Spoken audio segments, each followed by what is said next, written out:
দর্শক হলে এসে এই সিনেমাটায় এক ধরনের শান্তি অনুভব করবে। আমরা তো এখন আন্তর্জাতিক এবং দেশেও অনেক ধরনের অস্থিরতার মধ্যে দিয়ে যাচ্ছি।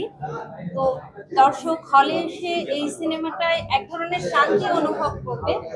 এই সিনেমার মধ্যেও ক্ষমতার লড়াই আছে, দ্বন্দ্ব আছে, কিন্তু আশা জাগানোও ব্যাপার আছে, মানবতার বিষয় আছে, ভালোবাসা আছে, স্নেহ আছে। আর আমার যে চরিত্রটি, আমি এখানে একমাত্র নারী চরিত্র বলা হচ্ছে। নারী পুরুষের যে আদিম সম্পর্ক, সেই সম্পর্কটাকেই তুলে ধরা হয়েছে। তো আজকে যারা সিনেমাটি দেখলেন আমাদের প্রিমিয়ারে এসে, তাদেরকে আমি অনুরোধ করব যে সোশ্যাল মিডিয়ায় আপনারা প্রচার করবেন, যেহেতু আমাদের প্রচারণার ওইরকম বড় কোনো জায়গা নেই।